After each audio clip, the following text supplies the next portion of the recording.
Buenos días, continuamos con nuestro sexto curso prerural. Damos la bienvenida al doctor Andrés Fernando Rodríguez Gutiérrez. Él es médico cirujano de la Universidad Nacional de Colombia, especialista en medicina interna de la Universidad Nacional de Colombia. Actualmente se desempeña como médico internista en el Hospital Universitario Nacional de Colombia y está cursando la maestría en epidemiología de la Universidad de los Andes. Además, es coautor del libro La alegría de leer, los gases arteriales. Él nos trae la conferencia Interpretación de los gases arteriales, estado ácido base y enfoque fisiológico. Doctor Andrés, puede continuar. Buenos días, les agradezco la oportunidad de poder contribuir a este tan importante evento. Agradezco a todos los organizadores. Esta charla le he llamado Interpretación de los gases arteriales, estado ácido base desde el enfoque fisiológico. Es de mi autoría parcialmente. Realmente el gran trabajo ha sido basado en lo que el doctor Nairo Cano, uno de nuestros maestros de la Unidad de Medicina Interna, ha hecho en los últimos años, tanto desde la parte didáctica como desde la parte teórica. Entonces, para empezar, tener en cuenta que la gasometría arterial mide por lo menos tres variables que son las más importantes y que cualquier máquina de gases lo hará, independiente de que no, pero estas son las que siempre medirá, que es el pH, el CO2 y el oxígeno. A partir de estas tres variables, uno puede interpretar una serie de procesos fisiológicos muy importantes, pero generalmente se suelen dividir en cuatro, que son la oxigenación sanguínea, la ventilación alveolar, el estado ácido base y la perfusión tisular. En esta charla nos enfocaremos en el estado ácido base, teniendo en cuenta que igual este no puede entenderse sin el resto, en especial sin la ventilación alveolar. Para iniciar entonces, para ponernos de acuerdo respecto a los valores normales, dado que lo estoy presentando desde Bogotá, tendré en cuenta los valores para Bogotá. Sin embargo, todo lo que se presentará igual aplica para los niveles normales. Entonces, el pH normal lo consideraremos de 735 a 745, la presión arterial de oxígeno de 60 a 75 milímetros de mercurio, la PCO2 de 28 a 32 milímetros de mercurio y el bicarbonato de 17 a 21 milimoles por litro. Igual a la medida de la charla yo les iré recordando para que lo tengan en cuenta. Entonces, como lo primero a tener en cuenta es que el estado ácido base hace referencia a la cantidad de hidrogeniones y de hidroxilos que están presentes en la sangre y que están libres.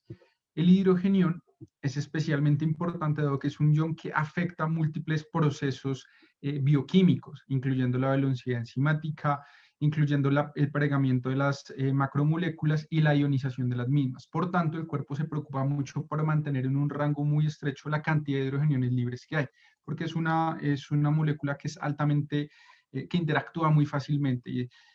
Por eso, y definiremos entonces cuando hay una gran cantidad de hidrogeniones, es decir, un pH bajo, como acidosis con acidemia.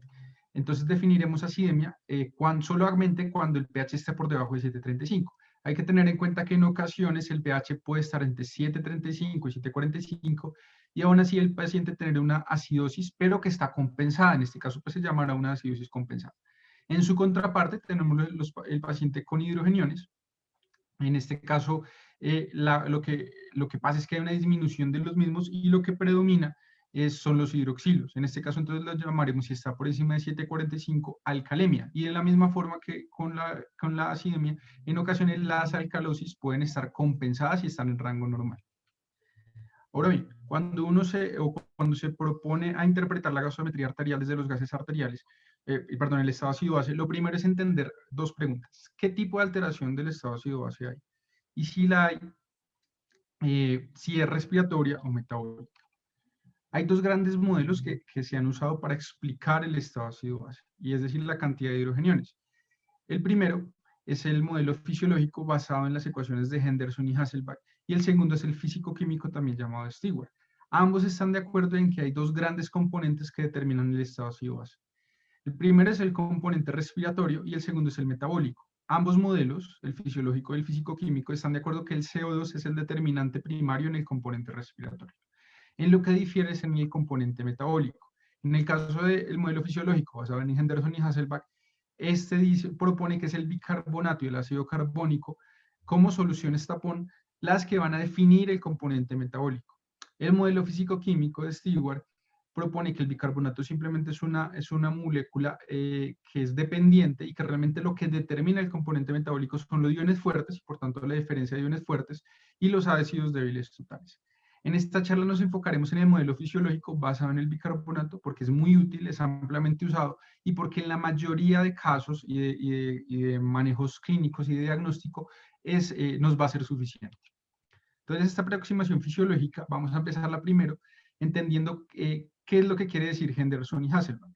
Ellos tienen como molécula central el ácido carbónico. Esta molécula puede interactuar y puede terminar convirtiéndose en bicarbonato y agua, en bicarbonato y hidrogeniones o en dióxido de carbono y agua. Digamos que esto está en un equilibrio constante, en un movimiento constante. Cuando hay una alteración respiratoria, por una patología respiratoria, el CO2 puede alterarse, ya sea que aumente mucho o que disminuya, y eso terminará finalmente aumentando o disminuyendo la carga de hidrogeniones. Por otro lado, el bicarbonato se reflejará como el componente metabólico que está determinado sobre todo por el riñón, que es la principal fábrica de bicarbonato. Y lo mismo, cuando hay alguna alteración metabólica, será el bicarbonato el que aumentará o disminuirá, generando un aumento o una disminución de los hidrogeníos. Lo que vamos a hacer a continuación es ver cómo interpretamos los gases arteriales para entender cuál es la causa primaria. Hay otro concepto importante y es que de tener en cuenta cuando se interpreta el estado ácido base, es la compensación. Cuando hay un trastorno respiratorio primario, porque se altera el CO2, siempre habrá una compensación de su contraparte, que es la contraparte metabólica, es decir, el bicarbonato. Cuando el cuerpo detecta una alteración primaria del CO2 por una patología, el bicarbonato subirá o disminuirá para intentar compensar ese trastorno y lograr llevar al pH a niveles normales.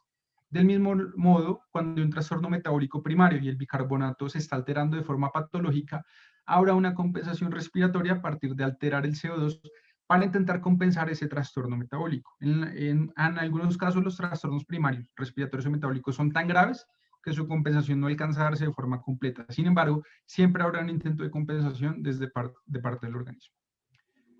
Para interpretar los gases arteriales, en su parte de estado ácido base, hay dos grandes preguntas para hacerse, que aunque parecen obvias y sencillas, van a ayudar mucho cuando se enfrenta a la interpretación. Lo primero es si el pH es normal. En caso de que el pH sea normal, la segunda pregunta es si el CO2 y el bicarbonato son normales.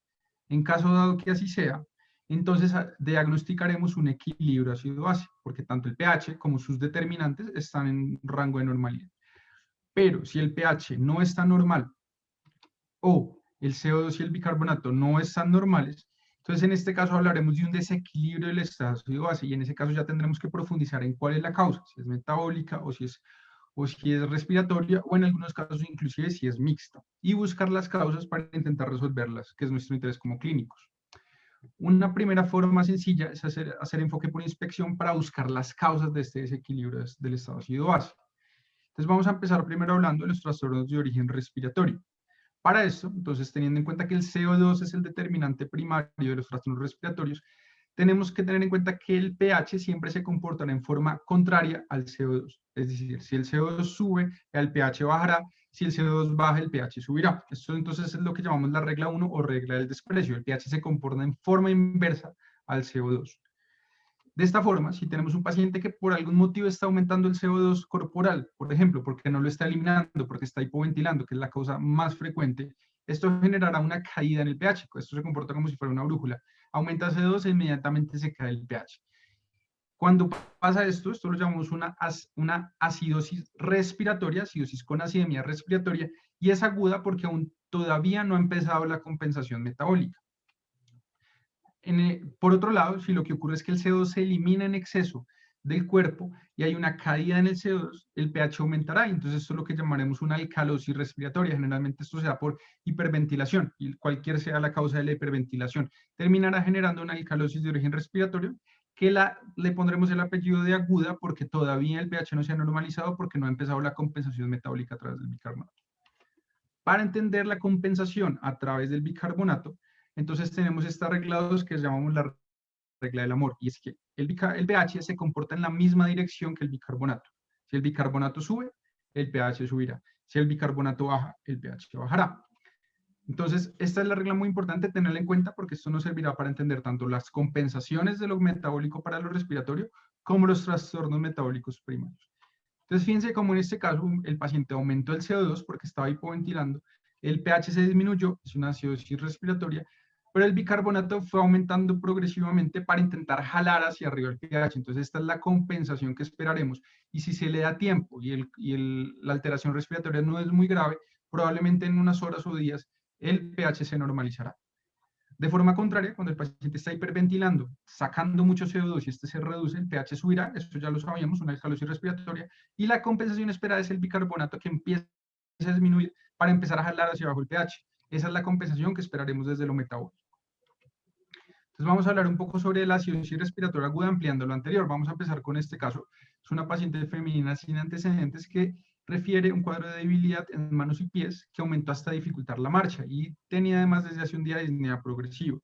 Había tenido diarrea y fiebre desde hace una semana y al examinarla tenía hipoxemia, requiriendo una FIO2 del 40% para saturar 90 y tenía tirajes supraesternales sin tirajes infra o intercostales. Además tenía una disminución generalizada de la fuerza, hiporreflexia y tenía un conteo vocal que lograba hasta 7. Entonces, en este caso nos estamos enfrentando a una sospecha de un síndrome de Guillain-Barré, que nos preocupa porque el paciente puede hipoventilar. Y vamos a analizar los gases que nos presentan. Fíjense que la primera pregunta es ¿cómo está el pH? ¿El pH está en rango normal o no? Claramente no lo está porque está por debajo de 7.35, es decir, está en acidemia. Entonces tenemos un paciente con acidosis que está inclusive en acidemia porque está por debajo de 7.35. La pregunta es si es respiratoria o metabólica. Si nos enfocamos en lo respiratorio, decimos, si esto fuera respiratorio, el CO2 debería estar alto de tal forma que baje el pH, y efectivamente lo está. Recordemos que para Bogotá es de 28 a 32, entonces este CO2 está elevado, y por tanto este paciente tiene una acidosis respiratoria que definimos como aguda porque el pH todavía no se ha normalizado y el bicarbonato no ha empezado a subir para compensar. Entonces este es un ejemplo clásico de una acidosis respiratoria aguda por un síndrome de Guillain-Barré. En ocasiones podemos ya empezar a encontrar el CO2 un poco alto porque ya está empezando la compensación metabólica. Entonces, así siempre se verá una acidosis respiratoria aguda, CO2 alto, pH bajo y el bicarbonato normal o ya empezando a subir. Ahora vamos a ver un caso de acidosis respiratoria crónica. Un paciente masculino de 58 años con antecedente de tabaquismo pesado, quien tiene disnea con los esfuerzos moderados y además refiere tos crónica expectorante. Al examen físico está pletórico, con hipoxemia del ambiente y tiene roncos ocasionales bilaterales. Sospechamos entonces un EPOC tipo bronquitis crónica y estos son los gases arteriales que se nos presentan respecto a este paciente. Entonces, la primera pregunta es si el pH está normal. En este caso sí, está entre 7.35 y 7.45, que es el rango normal. La siguiente pregunta para ver si hay un desequilibrio ácido-base, si el CO2 y el bicarbonato están normales. Claramente no lo están ni para Bogotá ni para el nivel del mar, porque está por encima de 32, que es el nivel de Bogotá, y 45, que es el nivel del mar. Y el bicarbonato también está por encima de 21, que es para Bogotá, y de 26, que es para el nivel del mar. Entonces, claramente, este paciente tiene un trastorno ácido-base, pero que está compensado. Entonces, tenemos un pH normal. Nosotros suponemos que al ser un EPOC tipo bronquitis, este paciente hipoventila crónicamente y por tanto está aumentando el CO2 progresivamente. Esto probablemente al principio jaló o llevó hacia abajo el pH y lo que hizo el bicarbonato fue aumentar para lograr normalizar el pH. Si solo tuviéramos los gases y no tuviéramos la historia clínica, no podríamos saber qué fue primero, porque pudo haber también pasado que el bicarbonato subió inicialmente y aumentó el pH, es decir, una alcalosis metabólica, y el cuerpo lo que hizo fue hipoventilar para normalizar y jalar hacia abajo el pH. Entonces, sin historia clínica no podríamos saber. Sin embargo, como en este caso tenemos un contexto clínico y una historia clínica clara que nos indica hipoventilación por EPOC, es claro que esto es una acidosis respiratoria crónica compensada. Digamos que decir crónico y compensado es sinónimo en general. Por eso entonces la historia clínica es fundamental en la interpretación de los gases arteriales y en especial en la interpretación del estado ácido-base, y por eso si ustedes no tienen una historia clínica clara y un contexto clínico claro, se les puede dificultar mucho entender. Entonces así se ve una acidosis respiratoria crónica, un CO2 elevado con un pH normal y un bicarbonato elevado que es el que está generando la compensación para arrastrar hacia arriba el pH.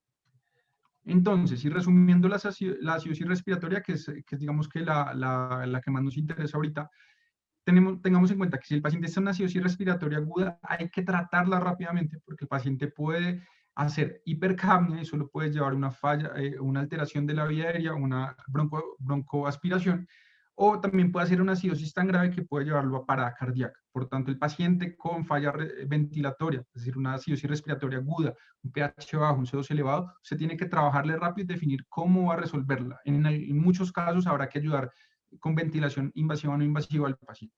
Si es crónica, lo que nos está indicando es que la acidosis respiratoria ha sido progresiva y lenta y ha permitido al cuerpo y al riñón aumentar el bicarbonato para compensar. En este caso, la idea es estudiarla evaluando las causas de hipoventilación y el por qué el CO2 está elevado en este paciente. Ahora veamos un caso de alcalosis respiratoria aguda.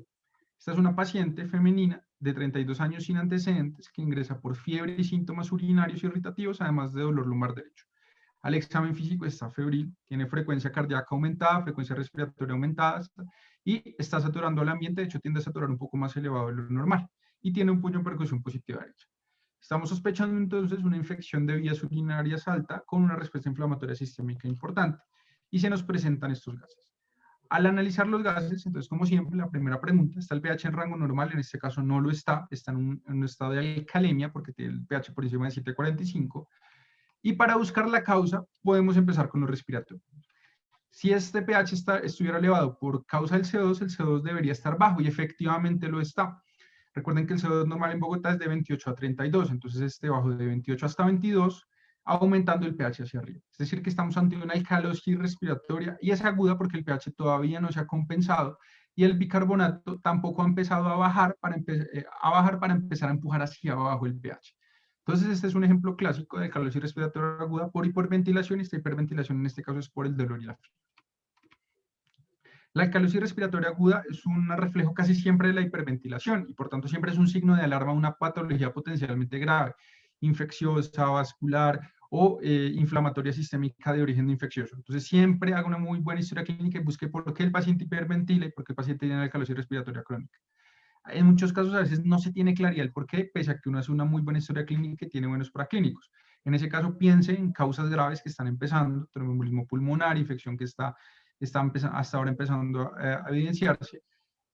Y lo último que uno piensa son los factores psicológicos como los trastornos somatomorfos o conversivos. Realmente uno primero debe descartar lo orgánico antes de pensar que una hiperventilación en un paciente es por un trastorno psicológico.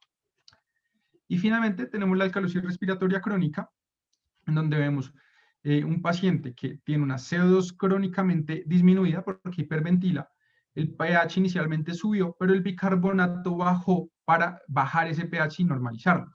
Esta es la adaptación propia que hacemos y el ejemplo clásico es la adaptación a la altura. Todos los que estamos en altura nos adaptamos a la disminución de la presión de oxígeno acá en altura hiperventilando y eso nos termina generando una alcalosis respiratoria crónica que, digamos, visto desde la perspectiva del nivel del mar. Sin embargo, para nosotros esta alcalosis respiratoria crónica se convierte en normalidad. Entonces, esta es la forma en cómo se ve una alcalosis respiratoria crónica. Otras causas de alcalosis respiratoria crónica, es decir, de hiperventilación crónica, son la cirrosis. La cirrosis genera hiperventilación crónica, algunos síndromes genéticos o del sistema nervioso central adquiridos, y la gestación. Los pacientes gestantes tienen una hiperventilación crónica que ayuda, entre otras cosas, pues, a mejorar la cantidad de oxígeno disponible. Ahora vamos a ver un caso de acidosis metabólica. La acidosis metabólica es una condición muy importante porque muchas de las condiciones agudas graves que van a comprometer la vida del paciente terminan derivando en una acidosis metabólica. Entonces, en este caso, tenemos una mujer con antecedente de diabetes mellitus tipo 1 que es traída por el padre, es una joven. Este caso consulta por 3 días de poliuria y sed, hace un día tiene dolor abdominal, náuseas, malestar general, irritabilidad, y tenía unas glucometrías que venían aumentando progresivamente y la última ya estaba en alta. La encontramos taquicárdica, taquipnéica, deshidratada y somnolienta estuporosa. Estamos sospechando que puede tener una descompensación de diabetes mellitus tipo cetoacidosis, dado que es tipo 1. Y nos presentan estos gases. Al analizar los gases se hace evidente que el pH está sustancialmente bajo en una acidosis que ya casi se está comportando como muy grave. En este caso, la pregunta, si fuera de origen respiratorio, nosotros esperaríamos que el CO2 estuviera elevado, pero en este caso está bajo, entonces claramente esto es de origen no respiratorio, y por tanto ya solo mirando el CO2 sabemos que esto es de origen metabólico. Para confirmarlo, miramos el bicarbonato está muy disminuido, entonces lo que ocurre es que el pH estaba normal, el bicarbonato empezó a bajar muchísimo por la cetoacidosis diabética, esto empujó hacia abajo el pH y lo que está haciendo para intentar compensarlo el sistema respiratorio es hiperventilar para intentar empujar un poquito hacia arriba el pH, pero la acidosis es tan grave que no lo está logrando. Entonces, este es un ejemplo clásico de acidosis metabólica. Vamos ahora a ver un caso de alcalosis metabólica. En este caso es un paciente de 38 años que consulta por dolor abdominal intermitente, asociado a múltiples episodios eméticos, muchísimos, más de 15, y diarrea posterior umbilical. Lo encontramos afebril, sin embargo tiene SAR taquicárdico, frecuencia respiratoria 18, deshidratado, la frecuencia respiratoria está normal, pero el dolor abdominal generalizado. Y nos presentan estos gases, dado que estamos sospechando una intoxicación alimentaria, una diarrea del viajero. En este caso es evidente que el pH está elevado. Estamos en el caso de una alcalemia metabólica. Si fuera de origen respiratorio, nosotros digamos, esperaríamos que el CO2 estuviera bajo, pero en este caso no está bajo, está elevado, porque está compensando lo que pasó inicialmente. Lo que pasó inicialmente fue que el bicarbonato aumentó, el pH subió, y lo que está intentando hacer el organismo es hipoventilar para aumentar el CO2 y de esta forma normalizar el pH. Entonces, este es un ejemplo de acidosis metabólica aguda que no está compensada. En este caso se da porque el paciente está perdiendo mucho cloro y muchos hidrogenos a través del vómito, probablemente, y porque la deshidratación genera un efecto donde de forma relativa el bicarbonato aumenta por contracción volumétrica, y esto genera la alcalosis metabólica. Muy bien, entonces hasta el momento ya tenemos, digamos, una perspectiva por inspección para diagnosticar los trastornos respiratorios agudos y crónicos y los trastornos metabólicos. Dado que la acidosis metabólica es tan importante, se han desarrollado muchas otras propuestas teóricas para diagnosticarla. Entonces, la base exceso es una herramienta para diagnosticar trastornos metabólicos. No sirve tanto para alcalosis como para acidosis metabólica. Inicialmente se pensó in vitro para definida como la cantidad de ácido o de álcali que se tenía que poner a un volumen dado de sangre in vitro para poder neutralizar completamente el pH y llevarla a 7.40. Sin embargo, al intentar, digamos que ese álcali o esa base faltante, pues nos estaba indicando cuánto faltaba o cuánto ácido, cuánta acidosis o alcalosis metabólica había. Sin embargo, cuando intentaron aplicarlo in vivo, se dieron cuenta que el sistema sanguíneo no es un sistema cerrado y tenían que hacer una corrección. Entonces, cuando ustedes ven una tirilla de gases arteriales, siempre van a ver varios tipos de base exceso. La que deben leer es la que dice base exceso estándar, SBE, o base exceso teniendo en cuenta el fluido extracelular, que es la base exceso SF. Esta es la que deben leer y la que deben interpretar, no la que no está corregida todavía. La base exceso entonces se interpreta de la siguiente forma. Su valor normal va a estar entre -3 y +3. Si el paciente tiene un valor por encima de +3, en este caso hablamos de alcalinización metabólica. Y lo que nos está indicando es que hay un exceso de base, que el componente metabólico está con exceso de base y por eso se alcaliniza. Cuando está por debajo de -3, lo que nos está diciendo es que falta base y por tanto los hidrógenos están preponderando y entonces hay una acidificación metabólica. Pero ojo, porque la base exceso se comporta igual que el bicarbonato. Puede aumentarse o disminuirse con un trastorno metabólico primario, pero también se puede aumentar o disminuir cuando hay una compensación ante un trastorno respiratorio primario. Es decir, que la base exceso alterada no necesariamente indica un trastorno metabólico primario. También puede estar indicando que hay una compensación a un trastorno respiratorio que se está generando de forma primaria. Para entenderlo mejor, vamos a ver los siguientes ejemplos. En este caso tenemos un pH que está claramente disminuido, está por debajo de 7.35, es una acidemia. Y cuando evaluamos el CO2 nos damos cuenta que no es respiratoria, porque si fuera respiratoria el CO2 debería estar alto para bajar el pH. En este caso está disminuido por debajo de 28, que es el límite inferior normal en Bogotá. Entonces este paciente está hiperventilando, entonces esto es una acidosis con acidemia no respiratoria. Y lo comprobamos con el bicarbonato. Fíjense que el bicarbonato está muy bajo, lo que nos está indicando que está empujando hacia abajo el pH. Y la base exceso también lo está, porque va en la misma dirección del bicarbonato. Entonces, la base exceso y el bicarbonato nos están diciendo que están jalando hacia abajo el pH. Y este es un claro caso de acidosis metabólica no compensada. En este otro ejemplo, también vemos una acidemia. En este caso está por debajo de 7.35, sin embargo, casi que está en rango normal. Y en este caso es evidente que la causa es el CO2 porque está elevado. Fíjense, se elevó el CO2 y eso bajó disminuyó el pH.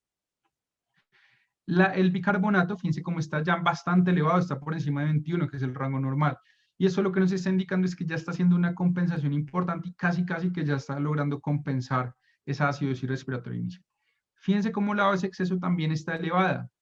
¿Por qué? No porque esté generándose un trastorno metabólico primario, sino porque al igual que el bicarbonato de lavaje exceso también se aumenta de forma compensatoria. Entonces, en este caso nos estamos enfrentando ante una acidemia respiratoria que ya inició su compensación metabólica y está a punto de lograrlo.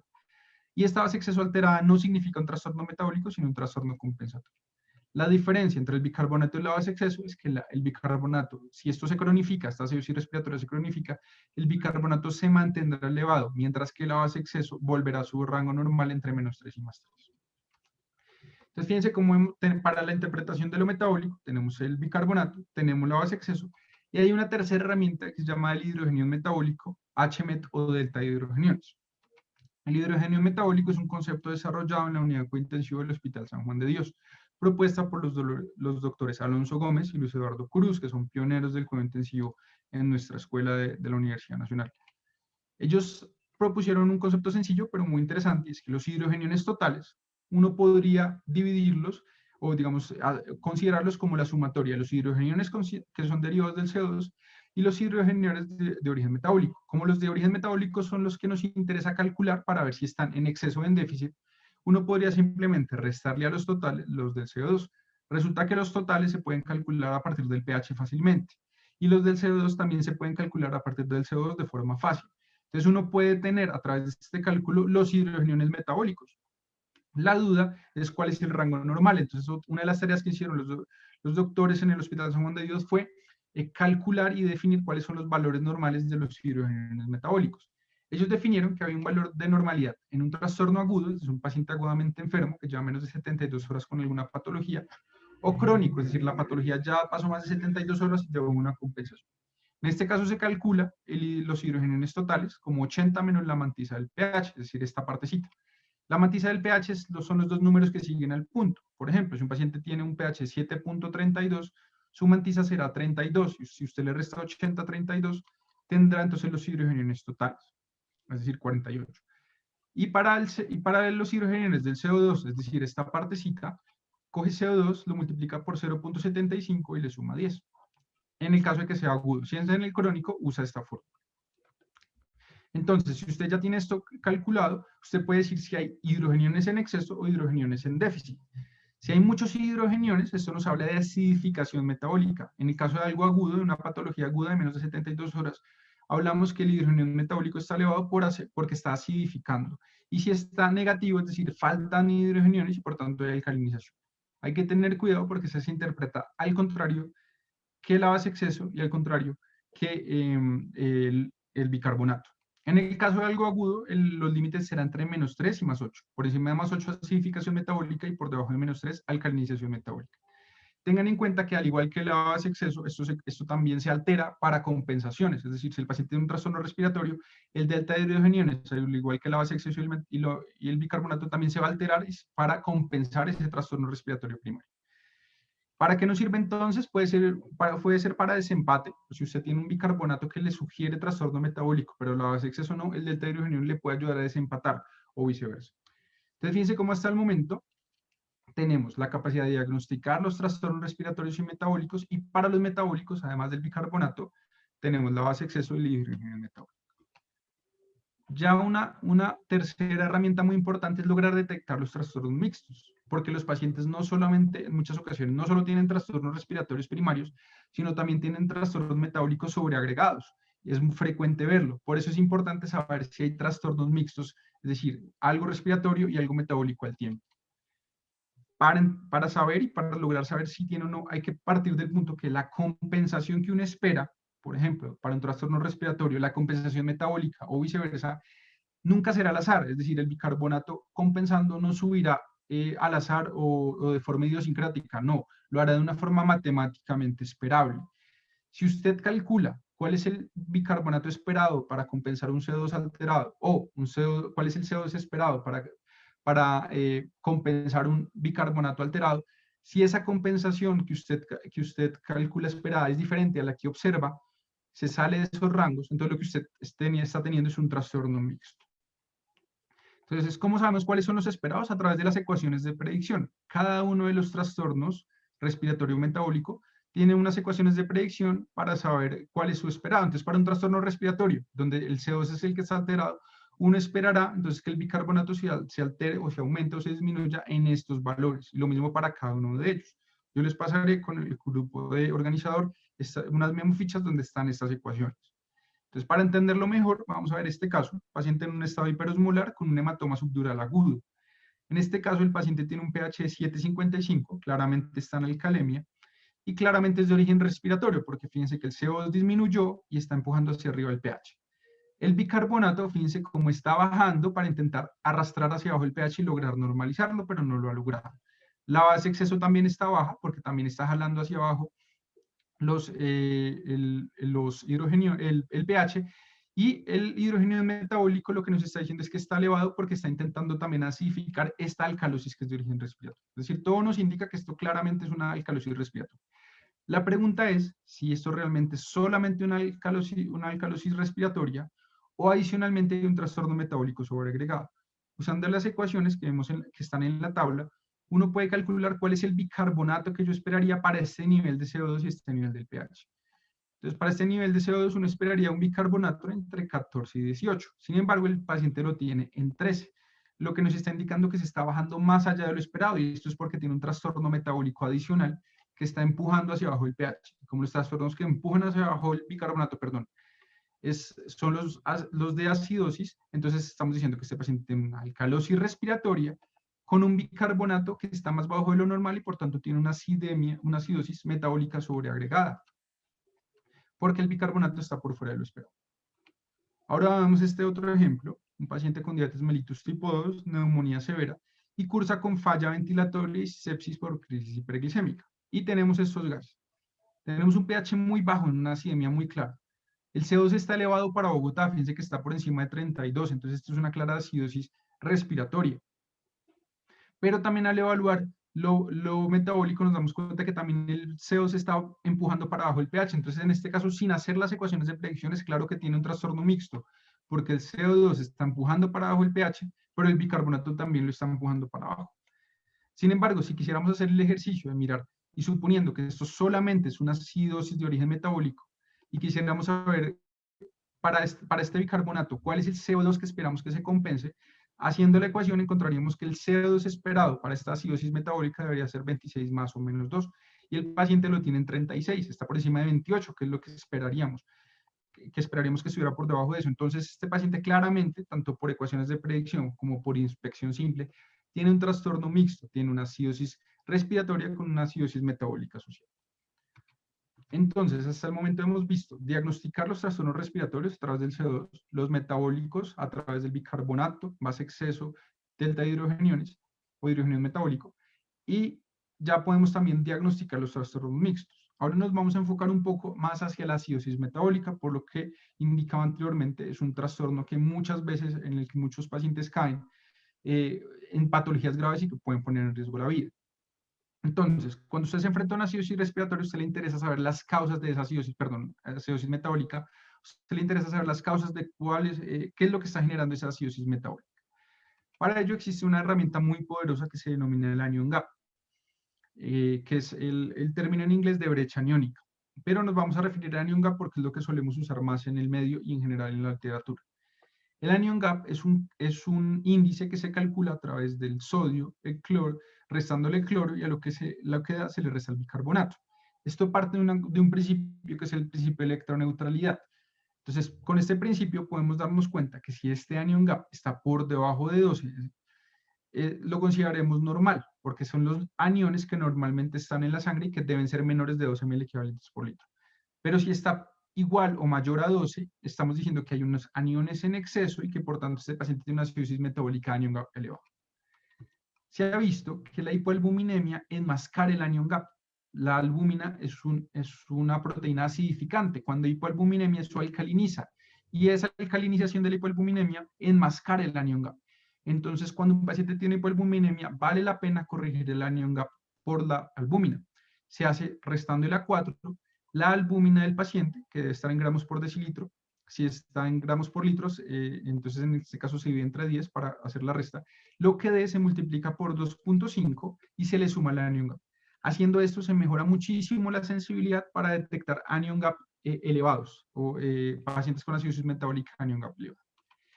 Entonces, ya calculando el anion gap, corrigiéndolo por albúmina, uno puede dividir el anion gap en elevado cuando es mayor o igual a 12, porque hay aniones no medidos que están aumentando ese anion gap, o cuando es menor a 12, una acidosis metabólica anion gap menor a 12.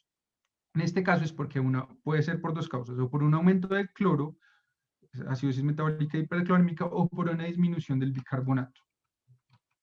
Entonces vamos a hablar primero un poco de acidosis metabólica anion gap elevado. En este caso, para recordar las causas, las 6 importantes, que son las 6 que resumen todas las causas de acidosis metabólica anion gap elevada, proponemos esta memotecnia que es clotrirra, C de cetoácidos, L de lactato, U de uremia, T de tóxicos, R de riñón con lesión renal aguda, es decir, lesión renal aguda, que genera unos ácidos diferentes a solo al nitrógeno ureico, otros ácidos que además acidifican, y RA de rhabdomiólisis. Entonces, recordando un poco la cetoacidosis, recordar que la principal es la diabética, es la más frecuente, pero que también hay alcohólica y que también hay por ayuno. Recordando un poco la hiperlactatemia, tenemos dos tipos, tipo A, que es la propia del choque, la hipoperfusión, pero también tenemos la tipo B, la B1, asociada a enfermedad sistémica como cirrosis, por ejemplo, pero también la B2, que es por medicamentos, metformina, liguanida, salicilatos, que es la aspirina, B3, y que no lo solemos ver en el adulto, pero que son por errores innatos en el metabolismo. Entonces la hiperlactatemia puede ser de dos tipos. Y los tóxicos, para recordar la memotecnia, es una segunda memotecnia para recordar todos los tóxicos que son el goma-PIF, los glicoles, la oxiprolina, que es un aminoácido con el que se fabrica en la acetaminofén y algunos pacientes no son buenos metabolizadores, el metanol, la aspirina, fíjense que la aspirina en sí misma acidifica, pero también puede generar hiperlactatemia, el paraldehído, la isoniazida y el tri. Ustedes en la literatura van a encontrar múltiples memotecnias, pero esta es la que engloba todas, porque muchas de ellas le falta uno, le faltan dos o le faltan tres de todas las causas. Entonces el clotrirra con el goma-PIF paratóxicos engloba todas las causas de acidosis metabólica anion gap elevada y que podemos tratar. Ahora bien, hablando un poco del anion gap normal, hace referencia a dos cosas, o que el paciente está ganando cloro, o que el paciente tiene disminuido el bicarbonato, porque lo está perdiendo, porque no lo está produciendo. Pérdidas de producción de bicarbonato se pueden dar en inhibidores de la anhidrasa carbónica, por ejemplo, acetazolamida, o pacientes, por ejemplo, tratados con topiramato. El topiramato, como uno de los efectos adversos, puede ser, por ejemplo, la inhibición de la anhidrasa carbónica. Causas de ganancia de cloro, las soluciones cloradas, sobre todo las hipertónicas. Entonces, pacientes con neuroquirúrgicos o con choques graves y avanzados que se tratan con solución salina hipertónica, o pacientes con hiponatremia en donde los sobrecorregimos. Y también el uso de colesteramina, dado que este medicamento, al estar en contacto con el intestino, puede facilitar la absorción de cloro. Pérdidas de bicarbonato, también podemos tener gastrointestinales por vómito, diarrea, fístulas o ileostomía. También cuando la orina tiene contacto con la vía digestiva, por ejemplo, cuando se derivan los uréteres a la vía digestiva, o cuando se hace una neovejiga con tejido intestinal. Ese contacto de la orina con el tejido intestinal estimula la producción y la excreción de bicarbonato a través del intestino. Y pérdidas renales de bicarbonato como causa de acidosis metabólica con anion gap normal son las acidosis tubulares renales. Tenemos la tipo 1, la tipo 2 y la tipo 4. Siendo la tipo 4 la que progresan muchos diabéticos. Una forma para intentar diferenciar el tipo de acidosis metabólica y el origen de la acidosis metabólica anion gap normal es medir el anion gap urinario. Entonces el anion gap urinario se mide como el sodio urinario menos el cloro urinario menos el bicarbonato urinario. Si es menor a 20 milimoles por litro, esto nos indica o que es un bicarbonato que se está perdiendo de vía gastrointestinal o porque es una acidosis tubular renal tipo 2. Y si es mayor a 90 es tipo 1, tipo 4. Entre ellos, pues es una zona gris que ameritará otras herramientas diagnósticas. Entonces, cuando usted tiene un paciente con sospecha de una acidosis metabólica anion gap normal, que no es por hipercloremia, no es por ganancia de cloro, piense en medir el anion gap urinario si usted no tiene clara la causa de dónde está perdiendo el bicarbonato. Y finalmente, vamos a hablar un poco de las causas de la alcalosis metabólica, que es una condición más bien frecuente. Una causa bastante frecuente es la hipocalemia, que la hipocalemia puede ser tanto causa como consecuencia de la alcalosis metabólica. Y en este caso lo que ocurre es que la célula intenta sacar potasio para lograr normalizar el medio externo, pero a expensas de tener que ingresar hidrogeniones, y esto termina generando la alcalosis metabólica. Muy frecuente, diarrea y pérdidas gastrointestinales que también generan alcalosis metabólica.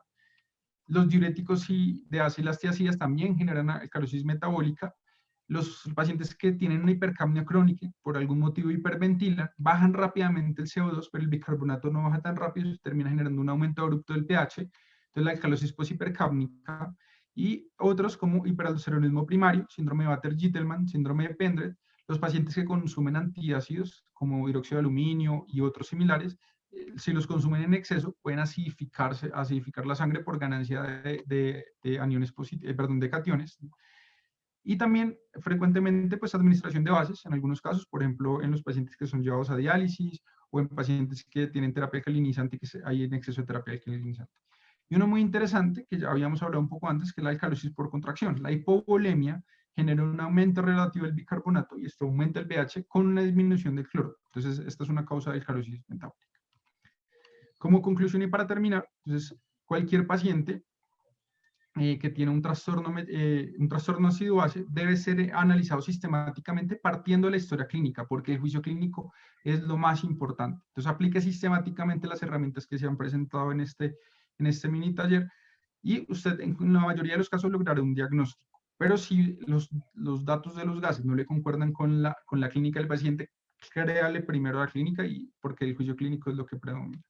Muchas gracias. Doctor Andrés, muchísimas gracias. Es un honor para nosotros tener su conocimiento acá. Muchas gracias. Yo sé que para nuestros participantes va a ser muy enriquecedor esta charla y pues esperemos tenerlo en próximos eventos con nosotros. Muchas gracias. Listo, muchas gracias. Tú me